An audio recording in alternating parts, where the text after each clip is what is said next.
Hello दोस्तों, स्वागत है एक बार फिर से आप सभी का सलोनी क्वेस्ट में। साथियों, आज है 5 सितंबर और आज की वीडियो में हम लोग बात करेंगे 5 सितंबर 2025 की most important daily current affairs के क्वेश्चन के बारे में।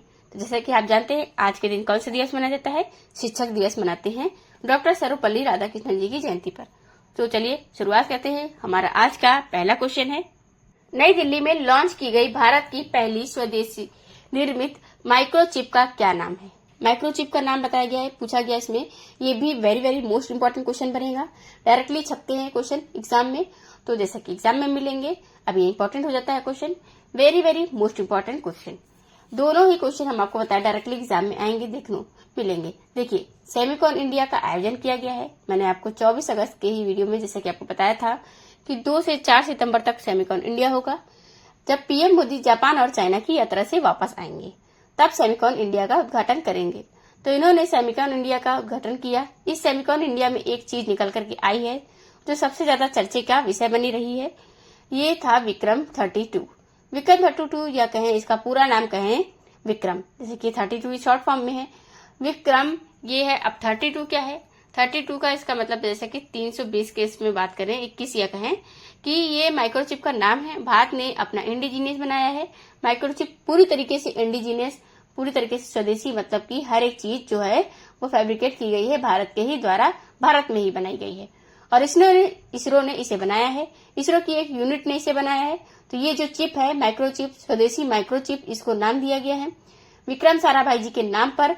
भारतीय अंतरिक्ष के जनक जानते हो, भारतीय अंतरिक्ष प्रौद्योगिकी के जनक, तो उनके नाम पर दिया गया है विक्रम 32-1।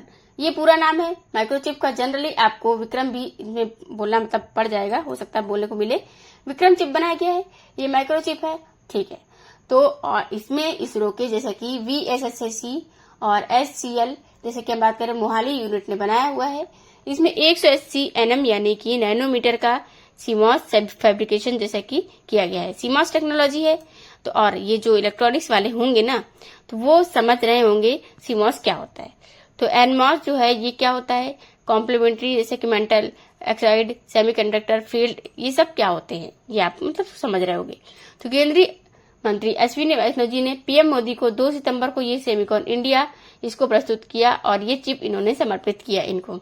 तो 2021 में भारत सरकार ने इंडिया सेमीकंडक्टर मिशन शुरू किया था। ये क्वेश्चन रिलेटेड वाला क्वेश्चन है, इससे पूछा भी जाएगा ये आपसे। भारत ने अभी हाल में विक्रम चिप लॉन्च किया हुआ है। भारत ने इसको इंडिया सेमीकंडक्टर मिशन के तहत लॉन्च किया है। और इसके बाद अगला जो स्टेटमेंट देगा कि इंडिया सेमीकंडक्टर मिशन कब शुरू किया गया था, तो ये 2021 में शुरू किया गया था। ये सही है बिल्कुल। तो जनरल स्टेटमेंट वाले क्वेश्चन के में आपको ये देखने को मिल जाएंगे, इसीलिए आपको हर एक लाइन देखना जरूरी होता है, मोस्ट इंपॉर्टेंट होता है। और ये कितने बिट का है? तो ये 32 बिट का माइक्रो पर है। 32 बिट आप समझ सकते हो। और ये यूज कहाँ होगा? इसरो अपने सैटेलाइट मिशन वगैरह में, अंतरिक्ष मिशन में, स्पेस मिशन में कहेंगे इसका यूज करेगा। इसके अलावा अगला क्वेश्चन है, निम्न में से किस राज्य में बथुकम्मा उत्सव मनाया जाता है? तो बथुकम्मा उत्सव बहुत ही फेमस महोत्सव होता है और इस बार इसको इंटरनेशनल लेवल तक ले जाने का भी कोशिश की गई है। तेलंगाना गवर्नमेंट इसका आयोजन कर रही है। तेलंगाना में बथुकम्मा उत्सव मनाया जाता है। इस बार ये ब्राजील के रियो कार्निवाल थीम पर है जैसा कि, और इसलिए इसका उद्देश्य यही है कि इंटरनेशनल जो है पर्यटक हैं इनको अट्रैक्ट किया जाए, इसीलिए इसको इस बार इंटरनेशनल लेवल पर ले जाने की तैयारी है। बथुकम्मा उत्सव की कब से आयोजित हो रहा है? ये शुरू होगा 21 तारीख से, इस महीने की 21 सितंबर से, यानी नवरात्रि के एक दिन पहले शुरू होगा। तो महिलाओं की ये सबसे बड़ी सभा का गिनीज वर्ल्ड रिकॉर्ड भी बनने जा रहा है। अगर गिनीज वर्ल्ड रिकॉर्ड बनता है तो 22 सितंबर वाले करंट अफेयर्स में आपको कवर कराएंगे। तो ये सबसे बड़ी, जैसे कि महिलाओं की अगर कहें कि गैदरिंग होने वाली है, तो देवी गौरी को ये समर्पित है बथुकम्मा उत्सव। ये आपको ध्यान देना है। और कहाँ पर होता है? ये वारंगल के 1000 स्तंभ मंदिर में होता है। ये आपको याद रखना होगा। जैसे कि कुछ पर्व और मेले पहले के जो रिवीजन करते हैं इस समय साल में, तो महागौरा पर्व आपको पता है काठमांडू नेपाल में आयोजित हुआ है, ठीक है। नुआखाई महोत्सव उड़ीसा में आयोजित किया गया है। गौरी महोत्सव राजस्थान में, आषाढ़ी तिरुअथेरी महोत्सव तमिलनाडु में, और अगर एस्ट्रो टूरिज्म फेस्टिवल की बात करें तो लेह लद्दाख में। बोनालू उत्सव की बात करें तो ये कहाँ आयोजित हुआ है? तेलंगाना में आयोजित हुआ है। असम में अम्बुबाची मेला आयोजित किया गया है कामाख्या मंदिर में। नजरताट्टी महोत्सव केरल में और मणिपुर में सिरिहुलिली उत्सव आयोजित हुआ है। अगला क्वेश्चन है, हाल ही में जो भारत और किस देश के बीच में अभ्यास मैत्री 2025 का एक्सरसाइज शुरू हुआ है? तो भारत और किस देश के बीच में? तो भारत और थाईलैंड के बीच में साथियों ये आयोजन हुआ है अभ्यास मैत्री 2025। ध्यान रहे, अभ्यास मैत्री जो होता है भारत थाईलैंड के बीच में होता है। इसके अलावा मित्र शक्ति की बात करें जो होता है तो ये किसके बीच में होता है? ये होता है भारत श्रीलंका के बीच में। ये मैत्री अभ्यास है तो ये थाईलैंड है और श्रीलंका के बीच में मित्र शक्ति होता है। भारत और श्रीलंका के बीच की बात हो रही है। केवल शक्ति अगर पूछ लिया जाए तो केवल शक्ति अगर पूछा जाएगा तो ये होता है किसके बीच में? भारत और फ्रांस के बीच में होता है। ये आपको मतलब कंफ्यूजन जो होगा इससे ध्यान रखना कि कंफ्यूज ना हो। ये भारत और फ्रांस के बीच में शक्ति होता है ओनली। मित्र शक्ति भारत श्रीलंका के बीच में। यहीं से शक्ति से अगर बात करें तो गरुड़ वरुड़ ये तीनों ही, गरुड़ वरुड़ शक्ति ये तीनों भारत और इंडोनेशिया के बीच में होता है। गरुड़ शक्ति मतलब गरुड़ शक्ति दोनों मिला करके ये भारत इंडोनेशिया के बीच में हो रहा है। ये आपको ध्यान रखना है। जैसे कि मैंने आपको बताया है मैत्री अगर पूछा जाएगा तो आप बताओगे भारत और थाईलैंड बताना है मैत्री, जो कि बता रहा है आपको मैत्री किसका? अभ्यास मैत्री की बात हो रही है। ये आपको ध्यान रखनी है क्योंकि इसमें कंफ्यूजन बहुत रहता है, इसमें आप गलत नहीं करना। ये भारत और थाईलैंड के बीच में अभी आयोजित हुआ है उमरेई मेघालय में। मेघालय के उमरेई में आयोजित हो रहा है। 1 से 14 सितंबर तक चलेगा। 14 संस्करण है इस बार का। शुरुआत इसकी 2006 में हुई थी और इस बार इसका 14 नंबर का संस्करण है। क्लियर है? रॉयल थाई आर्मी इसमें भारतीय सेना इसमें हिस्सा लेने वाली है। ये कुछ एक्सरसाइज अगर हम बात करें पिछले दिनों में जो हुए हैं युद्ध अभ्यास के, इस बारे में हम लोग रिवीजन कर लेते हैं एक बार। भारत अमेरिका के बीच में अलास्का में हो रहा है युद्ध कौशल 3.0 भारतीय सेना ने किया हुआ है। कुरुक्षेत्र जैसे की बात करें ये बोल्ड कुरुक्षेत्र भारत सिंगापुर राजस्थान के बीच में हुआ है। सिबेक्स अभ्यास जो कि भारत सिंगापुर के बीच में होता है। और अगर जैसे कि यहाँ पे पासक की बात करें तो भारत ग्रीस के बीच में अरब सागर में आयोजित हुआ है। शक्ति सैन्य अभ्यास की बात करें तो ये भारत फ्रांस के बीच में फ्रांस में आयोजित हुआ। इस बार का 8वां संस्करण था। और अगर आगे की बात करें ये मैजिक एलिफेंट जो भारत मंगोलिया गोल्डन ड्रैगन चीन और कंबोडिया और तीसरा प्रहार भारतीय सेना ने, ये लगभग पिछले कुछ दिनों में जो हम आपको रिवाइज करा रहे हैं कि जिससे आपको याद हो जाए। क्वेश्चन में ये रिलेटेड क्वेश्चन बहुत बनते हैं एग्जाम में, आपको बार बार रिपीट होता रहेगा, माइंड में आपको याद हो जाएगा। अगला क्वेश्चन है आईसीसी ने महिला विश्व कप 2025 के जो विजेताओं के लिए कितने डॉलर के पुरस्कार राशि की घोषणा की हुई है? आईसीसी ने इस बार पिटारा खोल दिया है। आईसीसी ने महिला विश्व कप 2025 के जो विजेताओं के लिए 4.48 मिलियन डॉलर की बात करें यूएस डॉलर की पुरस्कार की घोषणा की हुई है विजेताओं के लिए। ओवरऑल ये 13 मिलियन से ज्यादा खर्च करने वाला है इस बार। और ये आईसीसी का वर्ल्ड कप होगा, वुमेन्स का होगा, महिलाओं वाला वर्ल्ड कप 2025 का। उसमें देखोगे आप टोटल प्राइज मनी रखी गई है आपकी 13.88 मिलियन, मतलब 297% की ग्रोथ है इस बार। लगभग 3 गुना बढ़ा दिया गया है टोटल ओवरऑल प्राइज मनी है। इसमें विजेताओं को मिलेंगे 4.48 मिलियन यूएस डॉलर। 239% की इसमें वृद्धि हुई है, यानी लगभग 2.5 गुना बढ़ाया गया है। उप विजेता को रनर अप होती है जो कि उसको मिलेगा 2.24 मिलियन, यानी 273 की ग्रोथ दिखाई गई है। इसके अलावा सेमीफाइनलिस्ट जो होंगे उनको 1.12 मतलब 12 मिलियन और जो ग्रुप स्टेज के मैचेस जीतेंगे उनको 34.314 मिलेगा। मतलब पाकिस्तान वगैरह की बात हो रही है। इसके अलावा 5वें छठे पर जो फिनिश करेगा उसे डॉलर में लाख में इसके लिए अलावा देखिए आप देखने को मिलेगा। 7-8 पर मतलब आप ये समझो पूरा कर दिया गया है। टोटल कितना खर्च किया जाएगा तो मोटा मोटा आपको पूरा क्लियर करते हैं। तो विजेता उपविजेता और टोटल प्राइज मनी को मिला करके ध्यान रखते हुए सेम चीज जो है यहाँ पर आईसीसी के द्वारा आयोजन कराया जाएगा। आईसीसी 1909 में इसकी स्थापना हुई थी। दुबई में हेडक्वार्टर है। सीईओ है वर्तमान में जय शाह इसके और अध्यक्ष है जय शाह। जैसे कि सीईओ है कौन इसमें संजय गुप्ता सीईओ है इसके आईसीसी के, इंडियन नेशनल क्रिकेट काउंसिल ये इसका फुल फॉर्म है। अगला क्वेश्चन है भारत ने साल 2025-26 के लिए अफगान छात्रों की कितनी ई स्कॉलरशिप देने की घोषणा करी हुई है? तो भारत ने सहायता दिखाते हुए पड़ोसी को साक्षर करने के लिए यहाँ पर अफगान छात्र हैं स्टूडेंट, उनके लिए 1000 अफगान छात्रों को ई स्कॉलरशिप देने की घोषणा की है। ई स्कॉलरशिप मतलब कि उनको ऑनलाइन ही तरीके से पढ़ाया जाएगा, ऑनलाइन ही आना पढ़ना ही पड़ेगा, मतलब ऑनलाइन ही उनको स्कॉलरशिप व्यवस्था प्रोवाइड कराएगी। साथ ही साथ यूनिवर्सिटीज में एडमिशन वगैरह कराएगी कि ऑनलाइन अगर आप पढ़ना चाहते हो तो ऑनलाइन ही पढ़ो, यहाँ पर ना आओ, यही तो पढ़ने के बहाने से कुछ और ही करने लगते हो। तो तुम लोग नहा करके यहाँ पर धमका धमका करके मतलब कर दोगे, जैसे कि कुछ अफगान है, बदनाम तो है तो मतलब कोई धमाका ना कर दे। इसलिए अब क्या कहा गया कि 1000 स्कॉलरशिप देने की घोषणा की है 2025-26 के लिए। तो अफगान नागरिक प्रतिष्ठित भारतीय विश्वविद्यालय से स्नातक और परास स्नातक पर करेंगे, यानी कि ग्रेजुएशन और पोस्ट ग्रेजुएशन की डिग्री ले सकेंगे और पाठ्यक्रम ऑनलाइन माध्यम से ही होगा। ये कदम भारत की शिक्षता क्षमता निर्माण और अफगानिस्तान के साथ जन से जन संबंधों को मजबूत करने के लिए प्रतिबद्धता को दर्शाता है। भारत बहुत सारे पड़ोसी देशों के नागरिक या स्टूडेंट्स आते हैं पढ़ने के लिए, चाहे बांग्लादेश हो, नेपाल हो, चाहे आपका श्रीलंका हो, चाहे आपका ये अफगानिस्तान हो। तो ये साथियों अगला क्वेश्चन है, 3 सितंबर 2025 को केंद्र सरकार ने जीएसटी के किस टैक्स स्लैब को खत्म करने की घोषणा की हुई है? तो समाप्त करने की घोषणा की है। तो जैसे कि परसों इसको डिसीजन आया था सरकार का, केंद्र सरकार का, जीएसटी के लिए 2 टैक्स स्लैब खत्म कर दिए जाएंगे। कौन कौन से? 12%, 28% के। अब से केवल 2 टैक्स स्लैब ही काम किए आएंगे, यानी कि 5% वाला और 18% ही रहेगा। और ये दोनों टैक्स स्लैब की बात करें खत्म कर दिए गए हैं। हम आपको बताएं इसमें खत्म कर दिया गया जैसा कि 12 और 18% का, 28% का। अब केवल 2 ही टैक्स स्लैब रहेंगे। आप जानते हो जीएसटी में टोटल 4 या कहें कि 5 टैक्स स्लैब होते हैं। एक तो 0% होता है, जनरली उसको काउंट नहीं किया जाता है, लेकिन ये भी होता है, ये आपको ध्यान रखना है कि एक 0% एक होता था।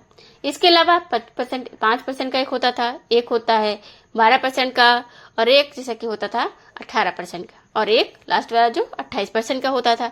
तो केंद्र सरकार ने ये फैसला ले लिया है कि इनमें से केवल सिर्फ कितने बचेंगे? 0, 5 और 18% बचेंगे। तो ये 12% और वाला 28% वाला ये नहीं होगा, अब ये बंद कर दिया गया है, हटा दिया गया है टैक्स स्लैब से। अब केवल 0%, 5% और 18% ही जीएसटी स्लैब रहेंगे। बिल्कुल इसमें कोई कंफ्यूजन नहीं होना चाहिए। इसमें हम आपको वीडियो भी एक्सप्लेन में मतलब इसका डिटेल में जो भी होगा वीडियो बना करके आपको देंगे, उसमें आप समझ सकते हैं देख के कि कितना किसके ऊपर क्या लग रहा है, जो जीएसटी है कम ज्यादा कहाँ पर हुआ है, इसके तहत क्या क्या परिवर्तन हुए हैं उसको आइए समझते हैं। कुछ जो फैक्ट्स हैं उनको ले लेते हैं। जैसे 4 की जगह ले केवल 2 टैक्स स्लैब रहेंगे। 22 सितंबर से ये लागू होगा। कब से लागू होगा ये पूछा जाएगा। तो 22 सितंबर से नए नवरात्रि के पहले दिन से ये लागू हो जाएगा। जीएसटी काउंसिल की ये 56वीं बैठक थी। ध्यान रहे 56 नंबर की बैठक ये मीटिंग थी। इस बार फैसला लिया गया है। जीएसटी काउंसिल की जब बैठक होती है तो अध्यक्षता कौन करता है? वित्त मंत्री करती हैं। वित्त मंत्री निर्मला सीतारमन। किसी भी एक लाइन से क्वेश्चन बन सकता है, किसी भी लाइन से, हर एक लाइन इंपॉर्टेंट होती है, इसको ध्यान से पढ़ते रहिए। इसके अलावा दैनिक उपयोगी जो वस्तुएं हैं उस पर जीएसटी घटा करके 5% या 0% कर दिया गया है। डेली एसेंशियल चीजों पर किन किन पर ये आपको जानना है तो आप वीडियो देखिएगा हमारा, उससे आपको क्लियर हो जाएगा किन किन चीजों पर कितना ट्रेड करके लगाया गया है टैक्स। अभी चैनल हम आपको बता दें कि इसके अलावा जो लग्जरी गुड्स हैं, लग्जरी सामान होती हैं, उन पर जीएसटी बढ़ा करके 40% किया गया है। अब इसे एक नया टैक्स स्लैब कहो या कह सकते हो कि केवल लग्जरी गुड्स के लिए ये होगा। तो जो महंगे सामान होंगे, जो लग्जरी गुड्स होंगे, उस पर लगेगा 40%, बाकी पर घटाया गया है। तो इसी से सरकार अपने आप को मैनेज करेगी। फिर भी सरकार का इसमें लाखों करोड़ों का घाटा होगा राजस्व में, लेकिन जनता के लिए जैसा कि ये फैसला लिया गया है, क्योंकि अभी अमेरिका ने जैसा कि हैवी टैरिफ लगे हुए हैं भारत पर, तो उसमें मैन्युफैक्चरिंग सेक्टर जो है प्रभावित ना हो, एक्सपोर्टर जो करते हैं व्यापारी वो प्रभावित ना हो उतना, इसलिए जीएसटी हटाया गया है, जिससे देश में भी चीजों को बेच सके वो लोग और सब चीजें सस्ती हो सके आम जनता के लिए। इसमें अगर आपको हम बात करें डिटेल में आपको पढ़ना है तो जो हम डिटेल में पढ़ाने के लिए एक्सप्लेन करने के लिए वीडियो देंगे, आप वो वीडियो देख सकते हैं कि टूथपेस्ट, टॉयलेट, सॉप मतलब इन पर 18% लगता था पहले, अब 5% लगेगा। पूरा डिटेल में आपको हम समझाएंगे कि जो जो परिवर्तन हुए हैं वो भी हम आपको क्लियर करेंगे सब कुछ। उसमें इनमें से किस शहर की महिलाओं के लिए वित्तीय साक्षरता को बढ़ावा देने के लिए निवेशक दीदी का दूसरा चरण शुरू किया गया है? तो निवेशक दीदी का ये दूसरा चरण जो शुरू हुआ है ना, ये कहाँ पर पूछा जा रहा है कि मतलब इनमें से किस शहर में हुआ है? तो ये वित्तीय सहायता साक्षरता महिलाओं को बढ़ाना जरूरी है। बहुत सारे दूर दराज देश गांवों में महिलाओं को वित्तीय साक्षरता नहीं है, फाइनेंशियल मैनेजमेंट नहीं है, जिस वजह से अगर ज्यादा खर्च करती है महिलाएं तो फिर समझ लो कि पति कितना भी कमाए कुछ बचेगा ही नहीं। तो महिलाओं में इसलिए वित्तीय साक्षरता जरूरी होती है। तो हैदराबाद में इसे शुरू किया गया है वित्तीय साक्षरता को बढ़ाने के लिए। एक अगला चरण है, मतलब एक चरण इसका ही कंप्लीट हो चुका है। तो इसमें क्या होगा, ऑल वुमेन ये होगा, यानी महिलाओं के लिए, महिलाओं के द्वारा, तो महिलाएं जाकर के महिलाओं के बीच फाइनेंशियल जैसे कि हम बात करें लिटरेसी को बढ़ावा देंगी। साक्षरता जिसे कहते हैं वित्तीय साक्षरता, तो फाइनेंशियल लिटरेसी को बढ़ावा देने के लिए जैसे कि कैसे खर्च करना है चाहिए, कैसे साइड इनकम बनानी चाहिए, कैसे सेविंग करनी चाहिए, ये सब चीजें बताई जाएंगी। तो ये जैसा कि दूसरा चरण है 1 सितंबर 2025 से जो शुरू हुआ है। पहला चरण 2023 में शुरू हुआ था हैदराबाद में। हैदराबाद तेलंगाना की राजधानी है, जैसा कि आप जानते हो। अगला तेलंगाना के बारे में बात करें तो रेवंत रेड्डी कांग्रेस पार्टी से सीएम है यहाँ पर। तेलंगाना 2 जून 2014 को अलग हुआ था आंध्र प्रदेश से, और रेवंत रेड्डी कांग्रेस पार्टी से सीएम जो कि हैं। अभी एक रिपोर्ट आई थी, ADR की रिपोर्ट आई थी, उसमें सबसे अमीर मुख्यमंत्री और सबसे क्रिमिनल रिकॉर्ड वाले मुख्यमंत्री की लिस्ट आई थी। तो उसमें सबसे अमीर मुख्यमंत्री तो इनके ही पड़ोस यानी आंध्र प्रदेश के सीएम चंद्रबाबू नायडू सबसे ज्यादा अमीर मुख्यमंत्री हैं, और सबसे ज्यादा क्रिमिनल रिकॉर्ड वाले मुख्यमंत्री रेवंत रेड्डी थे। तो उनके ऊपर ज्यादा क्रिमिनल केसेस हैं। विष्णुदेव वर्मा जो हैं यहाँ के गवर्नर हैं। हुसैन सागर, निजाम सागर, भद्रकाली झील यहाँ पर झीलें हैं। श्रीशैलम टाइगर रिजर्व, कमल वन्यजीव अभ्यारण्य, लोकसभा में 17 सीटें यहाँ से जाती हैं, राज्यसभा में 7 सीटें जाती हैं, विधानसभा में 119 सीटें यहाँ की ओर जाती हैं, और 33 जो टोटल जिले हैं यहाँ के। अगस्त 2025-26 में कहाँ पर बैडमिंटन विश्व चैंपियनशिप का आयोजन किया जाएगा? तो अगस्त 2026 में बैडमिंटन विश्व चैंपियनशिप का आयोजन नई दिल्ली में किया जाएगा, यानी भारत इसकी मेजबानी करेगा इस बार। भारत कई सालों के बाद इसका आयोजन करने जा रहा है, लगभग 17 साल के बाद। पिछला संस्करण 2009 में हम लोगों ने होस्ट किया था हैदराबाद में, और अब 2026 में करने जा रहे हैं 17 साल के बाद। अभी 1 सितंबर को पेरिस में आयोजित हुआ 2025 का चैंपियनशिप। उसी के समापन समारोह के दौरान ये अनाउंसमेंट किया गया था कि अगली बार वाला नई दिल्ली में होगा। तो ये अगस्त 2026 में होगा बैडमिंटन विश्व चैंपियनशिप 2026। किसके द्वारा? बैडमिंटन वर्ल्ड फेडरेशन के द्वारा आयोजित किया जाएगा। अभी 2018 में लास्ट बार एशिया में हुआ था। एशिया में अगर देखा जाए तो लास्ट एशिया का संस्करण चीन के नजीक में हुआ था, ये 2018 में। उसके बाद से एशिया में हुआ भी नहीं, अभी पेरिस में हुआ था। पेरिस आप जानते हो यूरोप में पड़ता है। अब अगली बार एशिया में जैसे भारत में ही होगा। अगला क्वेश्चन है, हाल ही में किसको संयुक्त अरब अमीरात में भारत का अगला राजदूत नियुक्त किया गया है? तो एम्बेसडर कौन होंगे? तो वो नियुक्त कर दिए गए होंगे इस बार डॉक्टर दीपक मित्तल। डॉक्टर दीपक मित्तल को अपॉइंट किया गया है India's new ambassador to UAE, United Arab Emirates, जैसा कि, और वर्तमान में संजय सुधीर का ये स्थान लेंगे, जो कि सितंबर में ही रिटायर होने वाले हैं। इनकी जगह पर फिर दीपक मित्तल आ जाएंगे। 1998 बैच के ये अधिकारी हैं। इससे पहले ये कतर में भारत के राजदूत थे। फिर इसके बाद इसके अलावा ये बहुत सारे राजनीतिक संबंध स्थापित करने में भी काम आए हैं। PM ऑफिस में जो काम कर चुके हैं। अगर भारत और UAE के रिलेशन की बात की जाए तो इंडिया और UAE के बीच में 1972 में राजनयिक संबंध स्थापित किए गए थे, यानी उनकी एम्बेसी यहाँ खुली थी, हमारी एम्बेसी उनके यहाँ खुली थी। राजनीतिक संबंध स्थापित हुए थे। UAE की राजधानी अबू धाबी होती है। UAE दरहम यहाँ की मुद्रा होती है। राष्ट्रपति मोहम्मद बिन जायद अल नहयान है। राजदूत और उच्चायुक्त आए हैं पिछले दिनों में, जो आए हुए हैं उनको नियुक्त हुए हैं। दिनेश पटनायक को अभी जैसे कि कनाडा में नियुक्त किया गया है। कनाडा में भी रिलेशन अब सुधरने लगे हैं। भारत में अमेरिका के राजदूत नियुक्त किए हुए हैं। जितेंद्र पांसिल ये इजराइल में भारत के राजदूत हैं। ब्राजील में भारत के राजदूत बाल सुब्रमण्यम, मालदीव में भारत के राजदूत अनुराग श्रीवास्तव, मॉरिशस में भारत के राजदूत नेवाब बावार होता है। स्वीडन में भारत के राजदूत एसाता अजीमा, और भारत में मालदीव के राजदूत नियुक्त हुए हैं। अब आज का लास्ट क्वेश्चन, जैसे कि क्वेश्चन ऑफ द डे का, 67वां रमन मैग्सेसे पुरस्कार समारोह 7 नवंबर 2025 को कहां पर आयोजित किया जाएगा? तो Rome Italy, Manila Philippines, Jakarta Indonesia या लुसाने स्विट्जरलैंड। तो ये आपको कमेंट बॉक्स में कमेंट करके बताना है कि इसका आंसर क्या होगा। तो ये थे साथियों आज के टॉप 10 करंट अफेयर्स के क्वेश्चन। आई होप आपको वीडियो पसंद आई होगी। वीडियो अगर अच्छी लगी हो तो लाइक एंड शेयर जरूर कीजिएगा। चैनल को सब्सक्राइब कर लेना, बेल आइकन को ऑन भी कर लेना, जिससे कि आपको आगे की वीडियोस की नोटिफिकेशन मिलती रहे। PDF आपको टेलीग्राम चैनल पर मिल जाएगी। टेलीग्राम चैनल का लिंक आपको डिस्क्रिप्शन बॉक्स में मिल जाएगा। वहां से आप टेलीग्राम चैनल ज्वाइन कर सकते हैं, सलोनी को सर्च करके, एंड डिटेल्स PDF डाउनलोड कर सकते हैं।